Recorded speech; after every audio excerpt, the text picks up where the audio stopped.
I personally, well, first of all, am personally curious. Like, for example, as a Jew, what necessarily makes me unsaved versus saved? But then expanding off of that, I do like you raise an interesting point about how in Scripture there is not a good justification for a lot of these malicious acts. Correct. But also at the same time, a lot of institutions that are Christian institutions act in the name of Christ, take a lot of acts that go directly in the face of that. So one thing for me is, I think with the idea of saved versus unsaved, there's been a lot, that's been a major reasoning for why there's been a lot of like cultural erasure in history, which I think is not a great thing. And I'm just curious about kind of that dissonance between religion suggesting that individuals act out this one way and then the institutions that teach that religion acting in a different. The overwhelming evidence is just exactly what you said, that many Christian institutions have perverted Christ, they've abused people, they've been racist, they've been greedy as all get out. I think you'd be an idiot to put your faith ultimately in a Christian institution. I don't care what that institution is. This is maybe viewing Christians as a, I guess, political force rather than individuals, but it is, it is maybe harder to accept that as like, and like I personally don't necessarily have any ill will, but it is difficult to say, okay, well, all of the people who believe this thing disagree with this action, but then everyone as an actor in the world is doing these things.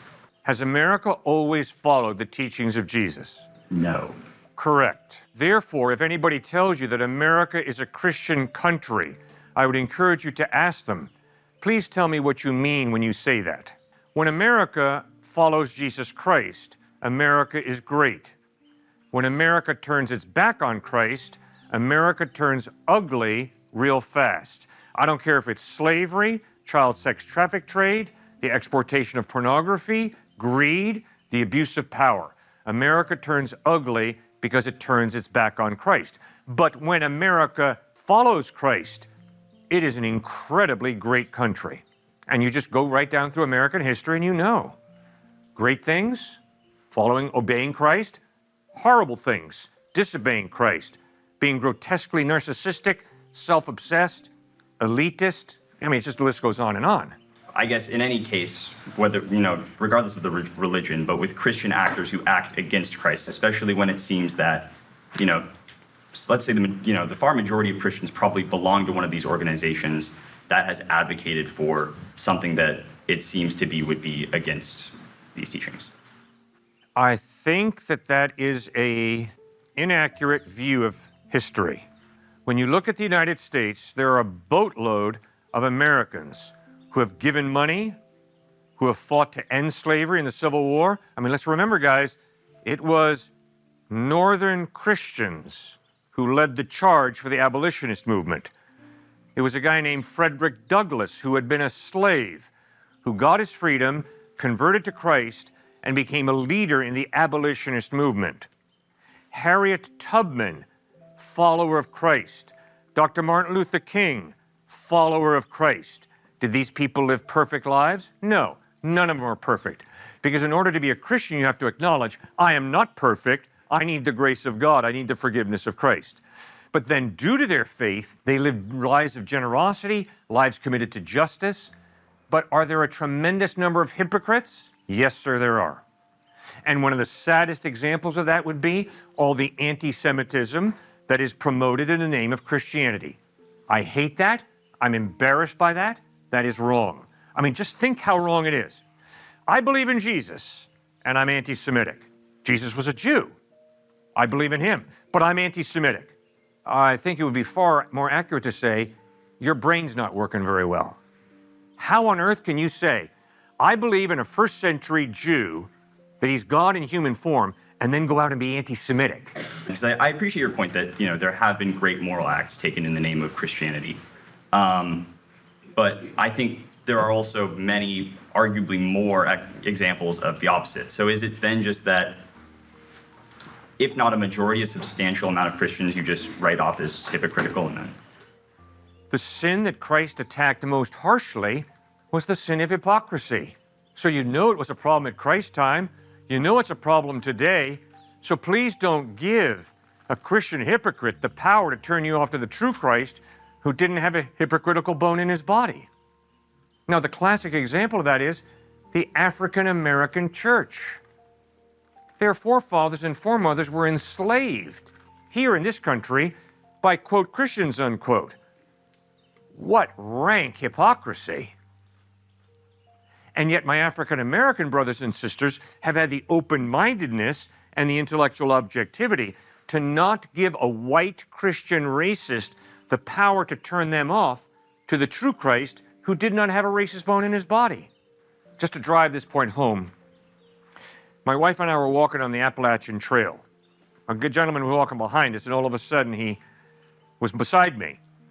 And so I began a conversation with him, and yes, I like to talk about God and faith, as you can imagine. So I'm talking about just religion with him. And I asked him what he thought about Islam. And he said, 9/11. I don't have to study any more about Islam. Do you know how bigoted that is? Yeah. That's incredible. It's intellectually lazy. It's saying, oh, the terrorists who blew the World Trade Center apart in New York City on 9/11. That's an accurate representation of Muhammad and Islam. That's baloney. The far majority of my Muslim friends are wonderfully kind, nice people. They're not terrorists who go around blowing buildings apart. So the challenge when it comes to who is Muhammad is read the Quran, do your homework, and ask yourself, is the evidence of the way Muhammad taught, lived, died, and whatever happened after his death point to his reliability, or does it not? The same thing you got to do with Jesus. Does the evidence of the way Jesus lived, taught, died, and rose from the dead point to his credibility, or does it not? Is why do you think those arguments align more with the Christian God than with the Jewish God? Jesus claimed to be the great I am, whom Moses met at the burning bush, and Jesus says, I am who I am. Before Abraham was born, I am. So he had the audacity to claim to be the God who Moses met on Mount Sinai. And Jesus affirms and affirms and affirms Yahweh Jehovah. So much so that he says, before Abraham was born, I am. So he's claiming to be this eternal, pre-existent God, revealing himself in human form. What do you think of that? How can God, which is an omnipotent, omniscient being, which is beyond all human comprehension, have a body? How can he eat? How can he sleep? How can he be born? Like how can you claim to ascribe adjectives like that to God, which is infinite, which is like by definition indescribable? You bet. If you can bake bread from scratch, I better not question whether you can toast a bagel. If he created the universe, do you think he's more than capable enough to limit himself and become a human being? Of course he can. If he creates the universe, he can choose to limit himself, self-limitation, and become a human being. It's that simple. It's not a limitation of God's power to say that God is beyond description. It's a limitation of God's power to say that God can be described. Oh, no, that would not be along with Moses, sir. If you claim to hold to Moses, you know very well that Moses had a revelation from God, and God described himself to Moses. Did Moses see God? No, nobody sees God. But God revealed himself through the burning bush. People see Jesus, so in your view, people do see God. No, Jesus was God limiting himself and taking upon himself human form. Many, many people saw him because he was God limiting himself, becoming a human being. And that's what Paul struggles with. Paul, the tremendous Jewish rabbi, struggles with in Philippians 2. He writes, have this attitude in yourselves, which was also in Christ Jesus, who, although he existed in the form of God, did not regard equality with God a thing to be grasped, but emptied himself, taking upon himself the form of a bondservant and being made in human form. So that is the claim of Christ and the claim of the eyewitnesses who walked with Christ, listened to him, saw him die, and saw him risen from the dead. That's the claim. And I agree with you, it's a hard claim, but if you can believe that God spoke to Moses through a burning bush, as well as up on Mount Sinai, you can also believe that this God who limits himself and speaks to Moses through a burning bush can also become a human being. And that's what Jesus claimed. When I say God spoke, I don't mean that God opened up his mouth and spoke. Right. I mean that there's some sort of supernatural communication, the same way that we can kind of feel this higher plane. We have some sense of this higher plane. Mm-hmm. That's what we mean by God. But that's what the Jews mean when we say God spoke. But when you say God spoke, you mean that God, or a physical manifestation of God, opened up its mouth. And I believe that it's a contradiction in terms for God to have a mouth. Good. And he reveals himself as one God, not as many gods, but as one unique personal God. And he's personal. He's not impersonal. Throughout the Old Testament, God reveals, I love you. Well, it doesn't love. The robot doesn't love. The computer doesn't love. It takes a personal being to love. And throughout the Old Testament, God's personalness is revealed. I love you with an everlasting love.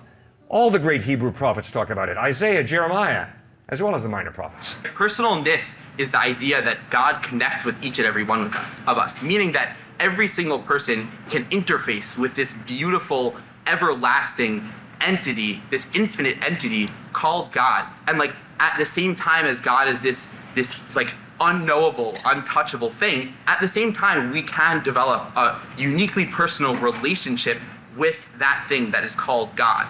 But at the same time, that does not mean that God can have a body, can be a person, can be eaten or drank or like kind of imbibed by a physical being. Yeah. And so you're right, you're pointing out a contradiction between the triune God of Christian monotheism versus the strict monotheism of Judaism and Islam. And you're right, there's a contradiction there, very clearly.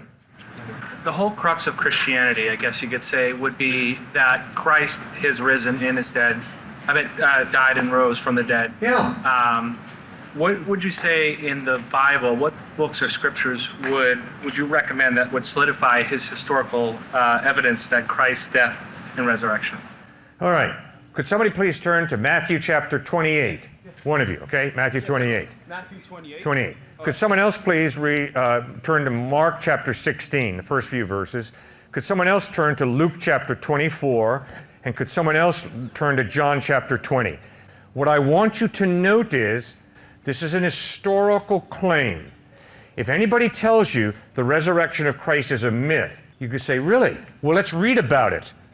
This is such unemotional language. Notice also, as you listen to these being read, notice that there is no theological explanation of what this means because he rose from the dead. It's simply, here are the facts, guys, historical facts. Who's got Matthew 28, the first few? I got it. Go. I got it. Read it. What verse? Start at verse 1. All right. Now, after the Sabbath, toward the dawn of the first day of the week, Mary Magdalene and the other Mary went to see the tomb.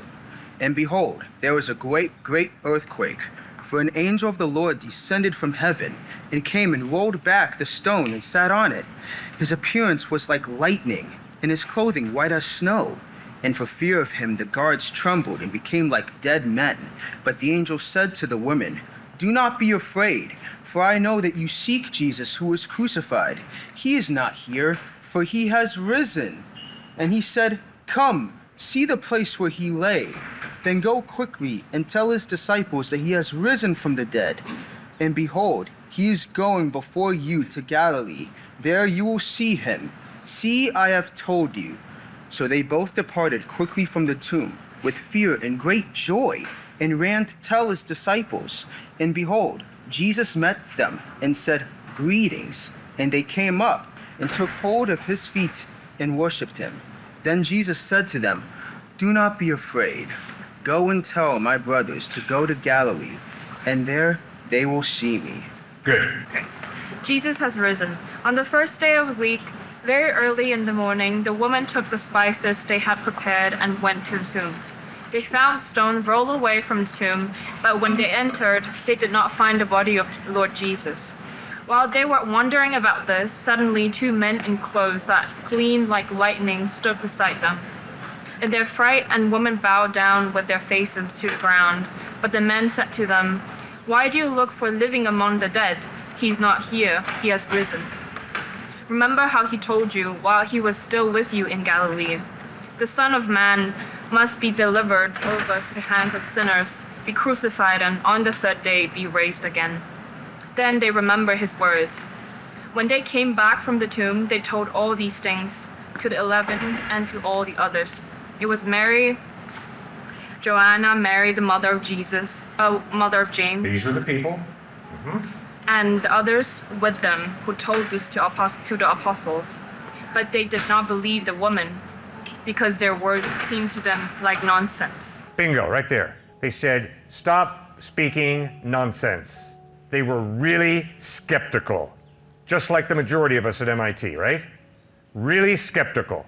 They were not blind, gullible little puppies saying, oh yeah, sure, whatever you say, Jesus is risen from the dead. No, they doubted it. I love it. No embellished language, flat out, this is the way it is. Okay, I think we've got the point, right? So remember, read Matthew 28, Mark 16, Luke 24, and John 20. So I'm kind of like 50-50, like atheist agnostic. My friend Zion's brought me out here today. He's over there in the crowd. He's Christian. Yeah. So my question is, I was gonna ask about like the validity of like Christianity, but you guys talked about that a lot, so I'll kind of just skip that. What makes you believe in Christianity over like other religions? And then when did you start becoming a believer? Because of who Jesus Christ is. Okay, if you're an honest truth seeker, then you better start cracking some books.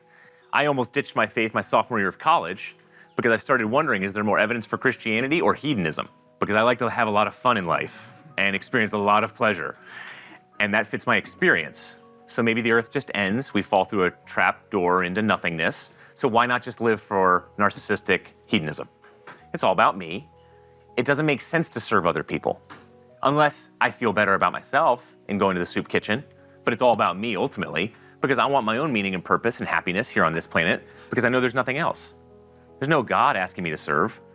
So why would I serve? Or for example, if I could get away as a free rider on cheating on a lot of my tests here at this school, and it's not going to really hurt anybody, why not do so? I think it makes a lot of sense. So it's all a form of narcissism that if I was an atheist and a hedonist specifically, I think that's consistent with that worldview. Or it's consistent just with raised red and tooth and claw, the evolutionary theory. The powerful dominate the weak. And so why not just have buddies who are powerful? Why not look at the handicapped and say, here's just a tax on society. Come on, this world is all there is. Let's purify things, eugenics, to make things a lot better for the powerful that eat the weak.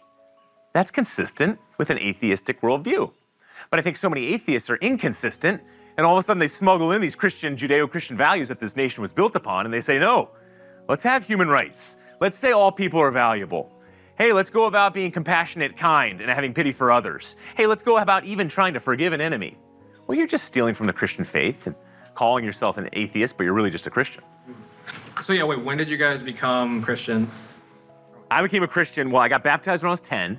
But like I said, my sophomore year of college, a lot of my friends were saying, all our Mormon friends are brainwashed. And I looked at them right in the face and I said, well, how do you know we're not brainwashed? Mm-hmm. We got taken to church, so we better start doing our homework to figure out if our worldview is correct. Mm-hmm. And so I believe, based off of the historical evidence of the resurrection, there's a ton of it. And scholars just came out with a new 700-page volume 1 of all evidence of just the resurrection. Volume 1 of, I think there's going to be like 4 or 5. And so there's only more and more evidence coming about this resurrection. How did the resurrection, it was a total hoax that just turned the world Christian? That takes more faith for me to believe than actually, if there truly is a God, if I believe in God, that this could actually happen. Mm-hmm. So you kind of became Christian when you said you were like 10, sort of? Yeah. Okay. And do you think that your like upbringing, like your family had a big influence in that? Partial influence. Because I was talking to my friend about this too. Like, I feel like within like religion, it seems like most people that I know that are Christian is like the majority of the people I would say who I know that are religious, what they follow.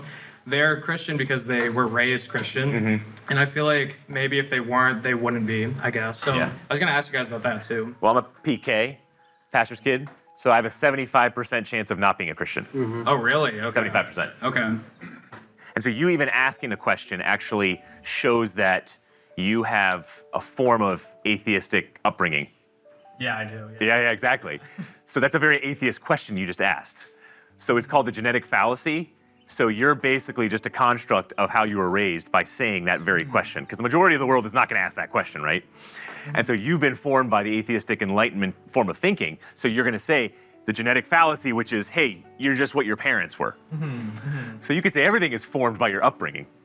But I don't believe that's the case. I think we have the free will to actually decide to be honest truth seekers and hopefully push as much emotional bias and sociological bias out of the way as we possibly can. Okay. I don't know. I still think that there's a big leap for me in like believing in like any religion just based on like you guys talked about it, but I still feel like there's somewhat of like a lack of like concrete evidence. And maybe that's just like it's like two sides of a coin, like it's not necessarily right or wrong, I don't know. But yeah, I'm still figuring out what I'm living. Well, do you think you have a God-shaped hole that any type of pleasure, for example, ultimately those things are going to end or they're going to crush your soul. You know, if you live for money, that will crush you physically, emotionally, and psychologically. If you live for your family, I hate to say it, they're all going to be ripped away from you or you'll be ripped away from them when death hits. If you live for pleasure, ultimately, yet again, studies aren't good on that. You're going to ruin yourself. Yeah. And so the question becomes, all right, well, what's going to ultimately sustain me? I think a God-shaped hole shows that you want something, you need something even psychologically. That's why the incredible author, David Foster Wallace, as an atheist, sadly he hung himself because he had schizophrenia, oddly enough, but he was brilliant and he said, look, every single person on this planet worships. You give your ultimate authority to. You worship something. That is number one. You said kind of pleasure. All right, if it's not something infinite and transcendent, call it a god, then it will eat you alive. If you live for your own physical attractiveness, you will die 1,000 deaths before your death. Because you're going to be aging, right? Yeah. So I would just urge you, man, to look at, hey, wow, the psychological, emotional underpinnings alone of this God-shaped hole that psychologists, therapists, I mean, everybody's in therapy now, right? That they're talking about. What in the world is that? Is that evidence for a God? Or is that just some type of wish fulfillment? I think it's strong evidence for there being some type of God. Yeah. Now, once you land on that, then, okay, who might that God be?